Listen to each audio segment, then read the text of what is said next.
Hello and welcome to SKP shots. మూడవ test రాజ్కోట్లో.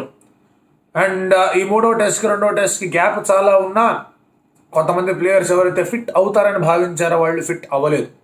కొంతమంది ప్లేయర్స్ని పక్కన పెట్టారు, వాళ్ళకి రీప్లేస్మెంట్లు తెచ్చుకున్నారు. సో ఈ స్క్వాడ్ నుంచి 17 స్క్వాడ్లో నుంచి 11 ఎవరు వస్తారని చెప్పడం కష్టంగా ఉంది. On the other hand England గురించి మాట్లాడుకుంటే వాళ్ళు 11 ఆల్రెడీ ప్రకటించేసే పని చేశారు. సో ఈ టెస్ట్ మ్యాచ్ ఎలా ఉండబోతోంది, దాని విశేషాలు ఏంటో let's get start.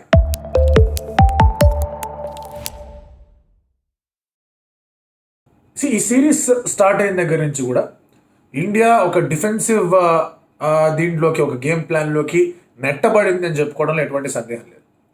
It is not that India వాళ్ళని జయించలేదా, లేకపోతే వాళ్ళ మీద వాళ్ళ కాన్ఫిడెన్స్ లేవు కదా. చెత్త వాగులు వాగుతున్నారు ఆల్రెడీ ఇంగ్లాండ్ వాళ్ళు. ఏదో డిఫెన్సివ్గా ఉన్నారు, there is fear in the eyes, ఇట్లాంటివన్నీ వాగుతారు కానీ అవన్నీ పట్టించుకోకండి. But the point is India కొంచెం డిఫెన్సివ్ మైండ్ సెట్లోకి, కాస్త ఓవర్ కాషియస్ నేచర్లోకి నెట్టబడింది. అది వాళ్ళ ఆట వల్ల, వాళ్ళ బ్యాటింగ్ వల్ల మరీ ముఖ్యంగా. దానివల్ల ఏమైందంటే ఎప్పుడు కూడా అటాక్ చేసి వికెట్లు తీద్దాం అనే స్పిన్నర్లు ఎవరైతే ఉన్నారో వాళ్ళు కొంచెం ఇబ్బంది పడుతున్నారు. సో దాన్ని అడ్రస్ చేసుకోవడానికి కాస్త టైం పట్టింది. దాన్ని అడ్రస్ చేసుకోవడానికి 3 ఇన్నింగ్లు పట్టింది.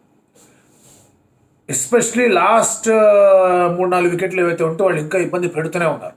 సో దాన్ని గనక తొందరగా ఈ ప్రాబ్లమ్ని సాల్వ్ చేయకపోతే ఇండియా చాలా ఇబ్బందికరమైన పరిస్థితిలో ఉంటుంది.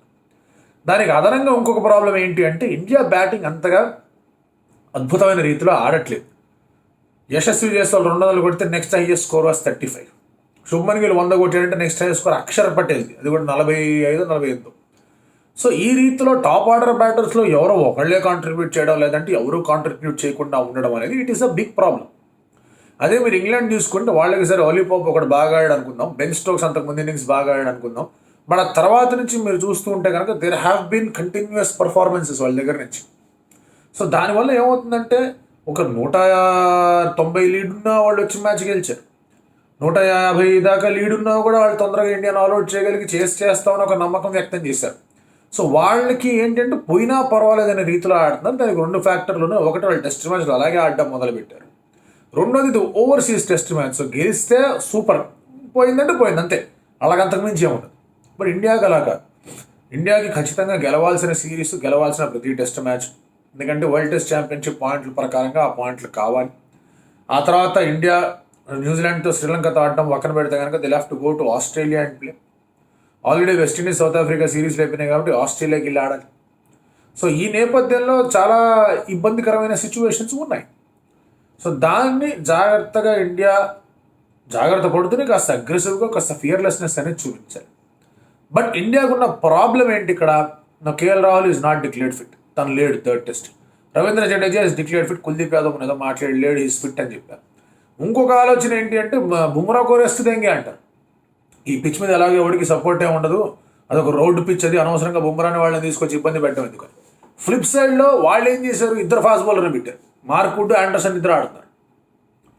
సో వాళ్ళు ఒక ఫాస్ట్ బౌలర్తో, స్పిన్నర్లతో వెళ్దాం అనుకునే వాళ్ళు ఆ బషీర్ గురించి నానా రభస చేసిన వాళ్ళు ఆ బషీర్ని డ్రాప్ చేశారు. దానికి రీజన్స్ కూడా ఉన్నాయి. దానికి కారణం ఏంటంటే Joe Root is bowling the off spin. వాళ్ళకి ఇండియాలో టాప్ 5 బౌలింగ్ అడిగా. సో అక్కడ ఆ జో రూట్ బౌలింగ్ వేస్తాడు కాబట్టి already they have third spinner they. In fact Joe Root second ఓవరే వేస్తున్నాడు వాళ్ళ దగ్గర. అలాగే మార్క్వుడ్, ఆండర్సన్ దగ్గర అంటే రివర్స్ ఇంకా బాగా హెల్ప్ అవుతుంది with Mark Wood space and Anderson accuracy అనేది వాళ్ళ ప్లాన్. ఈ రాజ్కోట్కు పెద్ద చరిత్ర ఉంది. 2016లో ఎప్పుడైతే వాళ్ళు వచ్చారో, అదే ఆ కరుణ్ నాయర్ కొట్టిన సిరీస్, 300 కొట్టిన సిరీస్. విరాట్ అదరగొట్టాడు, కరుణ్ నాయర్ అదరగొట్టాడు, రాహుల్ 199 ఎంతో కొట్టాడు. ఆ సిరీస్లో కూడా మీకు ఫస్ట్ మ్యాచ్ అనేది రాజ్కోట్లోనే అయింది. ఇబ్బంది పెట్టి ఎంత పని చేశారు, ఓడించి ఎంత పని చేశారు, కానీ డ్రా అయింది ఆ మ్యాచ్. ఆ తర్వాత 4 వాళ్ళు ఎక్కడ కనిపించలేదు. 2021లో చెన్నైలో జరిగినప్పుడు కూడా ఫస్ట్ మ్యాచ్ వాళ్ళు గెలిచారు, కానీ తర్వాత 3 మ్యాచ్లు వాళ్ళు కనిపించలేదు. ఇక్కడ కూడా ఫస్ట్ మ్యాచ్ గెలిచారు, రెండో మ్యాచ్ కనిపించకుండా పోతారంటే అలా జరగల, కొంచెం ఇబ్బంది పెట్టారు. సో ఆ ఇబ్బంది క్రమేణా తగ్గుతుందా, లేదంటే ఇండియా ఇంకా అనవసరమైన తప్పిదాలు ఏమైనా చేస్తుందా, ఎక్స్ట్రాగా ఆలోచించి ఓవర్ కాషియస్గా వాళ్ళ బ్యాటింగ్ లైనప్ ఏమైనా ఉంటుందో చూడాలి. శ్రేయస్ అయ్యర్కి ఇంజరీ అయింది పక్కన పెట్టారా, లేదా ఫిట్నెస్ ఫామ్ సరిగ్గా లేదని పక్కన పెట్టారంటే దాని మీద డిబేట్ సాగిన, ఫామ్ సరిగ్గా లేదని పక్కన పెట్టారని క్లారిటీ వచ్చింది. ఇప్పుడు శ్రేయస్ అయ్యర్ రీప్లేస్మెంట్ అనేది వచ్చింది. సరే, రజత్ పటిదార్ ఉన్నాడు, సరఫరాజ్ ఉన్నాడు, అండ్ ఇప్పుడు కేఎల్ రాహుల్కి దేవదత్ పడికల్ని అనౌన్స్ చేశారు రీప్లేస్మెంట్గా. ఇప్పుడు దాని వెనకాల ఉన్న కారణాలు ఏంటి, దాని వెనకాల ఉన్న ఇదేంటి అనేది పూర్తి స్థాయిలో అవగాహన చేయలేదు, చేసుకోవాల్సిన అవసరం కూడా లేదు. ఎందుకంటే తను ఆడతాడా ఆడలేదు కూడా తెలియదు. సో ఇప్పుడు ఇండియన్ మిడిల్ ఆర్డర్ చూసుకుంటే మీరు యశస్వి జైస్వాల్, రోహిత్ శర్మ, శుభ్మన్ గిల్ నంబర్ 3. ఆ తర్వాత 4, 5 and 6 your having all new players. ఎందుకంటే ధ్రువ్ జురేల్ ఆడిస్తూ ఉంటున్నారు ఇప్పుడు భరత్ ప్లేస్లో. ఎందుకంటే భరత్ బ్యాటింగ్ సరిగా చేయట్లేదు. భరత్కి వచ్చిన చాలా అవకాశాల్లో he has not proved as the batter. కీపర్గా తన కీపింగ్ బాగా ఇంప్రూవ్ అయింది, అద్భుతమైన రీతిలో కీపింగ్ చేస్తున్నాడు. అడపాదడప బైస్ అనేవి ఇండియన్ సబ్ కాంటినెంట్ అందరూ మిస్ చేస్తారు, దాని గురించి పట్టించుకోవాలి. But as keeper he has done well. రివ్యూల పరంగా కొంచెం ఇదిగా ఉన్నాడు, బట్ రివ్యూల పరంగా ఎవరికన్నా ఉంటుంది ఒక చిన్న సందిగ్ధత, దాని నుంచే గ్రో అనేది ఉండాలి. బట్ జురేల్ ఉంటే బ్యాటింగ్ బెటర్గా చేస్తాడనే ఆలోచనలో వాళ్ళు వెళ్ళారు. సో ఈ నేపథ్యంలో ఏమవుతుందంటే మీరు రజత్ పటిదార్ at 4, ఆ తర్వాత మీకు 5లో సరఫరాజ్ని ఆడించాలి, ఆ తర్వాత 6లో ఎవరు ప్లేయింగ్ ధ్రువ్ జురేల్. సరే పోనీ జడేజా ఫిట్గా ఉన్నాడు కదా అనుకుంటే 6లో జడేజా, ఆ తర్వాత జురేల్, ఆ తర్వాత అశ్విన్, ఆ తర్వాత అక్షర్, ఆ తర్వాత కుల్దీప్, ఆ తర్వాత ఒక ఫాస్ట్ బౌలర్తో వెళ్తారు అని అనిపిస్తుంది. బట్ వాళ్ళు కూడా 2 ఫాస్ట్ బౌలర్తో వెళ్తే బాగుంటుందనే ఆలోచన ఉన్నా కూడా ఐ డోంట్ థింక్ వాళ్ళు 2 ఫాస్ట్ బౌలర్తో వెళ్తారు. వెళ్తే కనుక బుమ్రా సిరాజ్తోనే వెళ్ళాలి, లేదంటే కనుక సిరాజ్ ముఖేష్, సిరాజ్ లేకపోతే ఆకాష్ దీప్ ఇట్లాంటి పనులు చేయరని నేను అనుకుంటూ ఉన్నాను. నా బుమ్రా రెస్ట్ అనే ఫ్యాక్టర్ అనేది ఎంతవరకు ఇండియా దాని మీద దృష్టి సారిస్తారనేది కూడా తెలియదు. బుమ్రాకి రెస్ట్ ఇవ్వాల్సిన అవసరం ఈ టెస్ట్ మ్యాచ్లో లేదనేది నా strong feeling. But again Rajkot అది చాలా చాలా దాన్ని ఏమంటారు అసలు బ్యాటింగ్కే పూర్తిగా ఉంటుందని మనం మాట్లాడుకుంటాం. అలాంటి సర్ఫేస్లో రివర్సింగ్ వచ్చే అవకాశం ఉంది. And Bumrah is a solid exponent of reversing. So I think నన్ను అడిగితే ఈ టెస్ట్ మ్యాచ్లో బుమ్రా ఆడాలి. If you don't want to play 2 fast bowlers ఇంకా సరే ఏం చేయలేదు, ఇంకా ఆ 4 స్పిన్నర్తో ఆడలే. బట్ అలాంటి రీతిలో కాకుండా 2 ఫాస్ట్ బౌలర్స్ 3 స్పిన్నర్స్తో వెళ్తే బాగానే ఉంటుంది. ఇప్పుడు జడేజా ఫిట్గా ఉన్నాడు కాబట్టి Jadeja will straight away walking, ఎందుకంటే తన బ్యాటింగ్ అవసరం. You need his batting. ఇప్పుడు మిడిల్ ఆర్డర్ ఎవరికి ఏం తెలియదు, నెంబర్ 4, 5, 6 అందరు కొత్తాళ్లే. జురేల్ డెబ్యూ, సరఫరాజ్ డెబ్యూ, రజత్ పటిదార్ 2వ టెస్ట్. లేదు భరత్ ఆడాడంటే కనుక భరత్ దగ్గర నుంచి బ్యాటింగ్ పర్ఫార్మెన్స్ ఏమీ రాలేదు. So you need Jadeja's batting more than his bowling. ఇక్కడ అక్షర్ పటేల్ బ్యాటింగ్ కావాలి, అశ్విన్ బ్యాటింగ్ కావాలి. మరి కుల్దీప్ యాదవ్ వికెట్లు కూడా తీస్తాడు, కుల్దీప్ మరి బౌలింగ్ వేయగలడు, ఇటువంటి సర్ఫేస్ మీద బాగా వేస్తాడు అనుకుంటే కనుక ఓన్లీ 1 ఫాస్ట్ బౌలర్తో వెళ్తారు. No this is not the right way to prepare world test ఛాంపియన్షిప్కి. బట్ ఇలాంటి సర్ఫేస్, ఇలాంటి పిచ్లు, ఇలాంటి కండిషన్స్ వస్తున్నాయంటే కనుక ఏమీ చేయలేని పరిస్థితి. So it is all the more difficult for India to decide ఎవరా main playing 11. Ideally speaking Bumrah, Siraj, Ashwin, Jadeja and అక్షర్తోనే వెళ్ళాలి ఐడియలీ స్పీకింగ్. ఎందుకంటే ఫింగర్ స్పిన్ అది ఇది. బట్ ఫ్లాట్గా ఉంది, మరీ ఫ్లాట్గా ఉంది సర్ఫేస్ అంటే they will be tempted to go to Kuldeep, Siraj ప్లేస్లో. ఎందుకంటే ఎటు తిరిగి 1 బౌలర్ విల్ బి బోల్డ్లెస్. సో అలాంటి రీతిలో స్పిన్నింగ్ ఆప్షన్ అన్న ఉంటే బాగుంటుందని ఆలోచనలో ఉంటారు. రఫ్ చేయడానికి తర్వాత బుమ్రా వస్తే బాగుంటుందని. లేదు బుమ్రా కాదు సిరాజ్ తెచ్చుకుంటే సిరాజ్. సో ఇన్ని పర్మిటేషన్ కాంబినేషన్లు మీకు లాస్ట్ 3 ప్లేసెస్లో కనిపిస్తున్నాయి, 9, 10, 11లో కనిపిస్తున్నాయి. నన్ను అడిగితే Bharat should be given go, not because ఏదో తను తెలుగోడనో లేకపోతే తను ఇప్పటిదాకా ఏదో చేశాడనో కాదు. Thing is he's been good keeper. ఇప్పుడు జురేల్ ఎట్లా కీపింగ్ చేస్తాడనేది మళ్ళీ ఇంకొక టెస్ట్ లాగా ఉంటుంది, డెబ్యూ ప్రెషర్ అనేది ఉంటుంది. But I think by all means అక్కడ జురేల్కి అవకాశం వచ్చినట్టు కనిపిస్తోంది. సో చూడాలి అది ఎంతవరకు ఉంటుంది ఏంటి అని చెప్పి.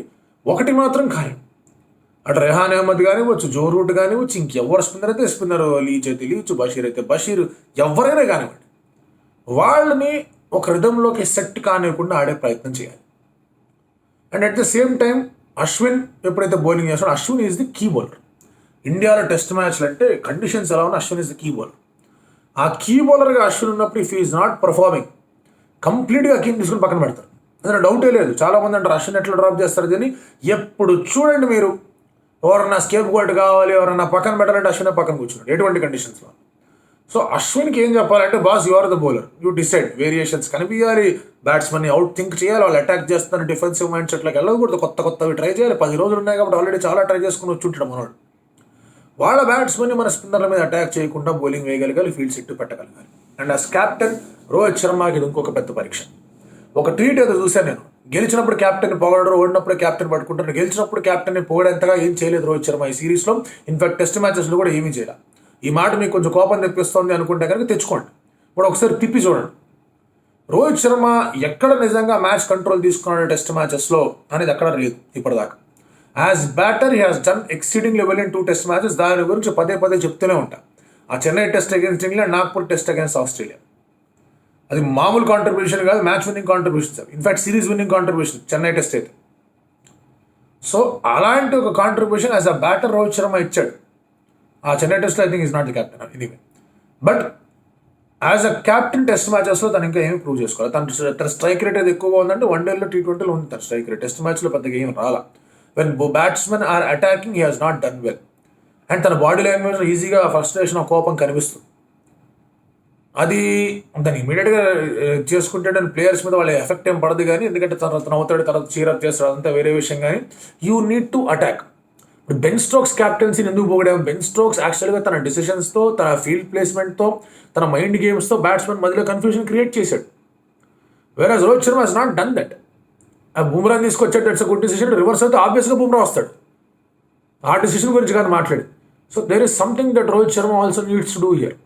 ఎందుకంటే next world test championship cycle గెలవడం అనేది ఒక లక్ష్యంగా పెట్టుకున్నారు.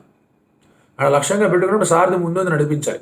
What he has done for one day world కప్లో తను ఎలాగైతే బ్యాటింగ్ చేశాడో, ఎలాగైతే బ్యాటింగ్ చేసి సెటప్ చేశాడో మొత్తం అంతా కూడా, that also impacted his leadership skills. అద్భుతమైన లీడర్షిప్ స్కిల్ వన్డే వరల్డ్ కప్లో కనిపించింది. సరే ఫైనల్స్లో ఇంకా హెడ్ అటాక్ చేశాడు, బౌలర్లు అటు ఇటు అయింది, మొత్తం ప్రాసెస్ అంతా డివేట్ అయిపోయింది ఫైనల్ ప్రెషర్ వల్ల. కానీ బట్ అప్పటిదాకా కూడా హీ హాస్ బీన్ ఫినామినల్. అలాంటి రీతిలో తన బ్యాటింగ్ కూడా వస్తే ప్రాబ్లీ తన క్యాప్టెన్సీ వస్తుందేమో అని అనిపిస్తోంది. అది రాకపోయినా కూడా ఎగ్జిబిట్ చేయాల్సిన అవసరం కనిపిస్తుంది రోహిత్ శర్మకి. So let us see how things go. ఈ రాజ్కోట్ అనేది it's a road, it's a big run feast అనేది కనిపిస్తోంది. So hopeful India wins toss. వాళ్ళు గెలిచారంటే కనుక ఎలా రెస్ట్రిక్ట్ చేయాలనేది ఆలోచించుకోవాలి. ఎందుకంటే బాస్బాల్లో వాళ్ళ సెకండ్ ఇన్నింగ్స్లో ఫస్ట్ ఇన్నింగ్స్ కన్నా ప్రమాదకరంగా మారుతున్నారు. వాళ్ళు ఫస్ట్ ఇన్నింగ్స్లో కొంచెం లైట్ తీసుకుంటారంటే కనిపించింది బాల్ వచ్చిన దగ్గర నుంచి. సెకండ్ ఇన్నింగ్స్లో they have been dangerous. Dangerous second innings cut చేయాలి, ఫస్ట్ ఇన్నింగ్స్లో వాళ్ళు బయట దూసారు. ఆ రీతిలో aggressive brand of bowling, aggressive brand of batting India చేయగలిగితే then there is no looking back. ఇంకా 3 టెస్టులు ఉన్నాయి, ఇదేం గోల్ అనే టెన్షన్ ఉండదు ఇంకా. బట్ యూ నీడ్ టు, నేను ఒక రకంగా చెప్పుకోవాలంటే you want to watch some good cricket. ఆ గుడ్ క్రికెట్ మాత్రం ఖచ్చితంగా ఈ వికెట్ల మీద వస్తాయి. ఈ రాజ్కోట్లో కొంచెం ఫ్రస్ట్రేటింగ్ ఫర్ ద బౌలర్స్ ఉండే అవకాశం ఉంది. అది లేకుండా ఉంటే హాయిగా ఉంటుంది. మీరేమనుకుంటున్నారు?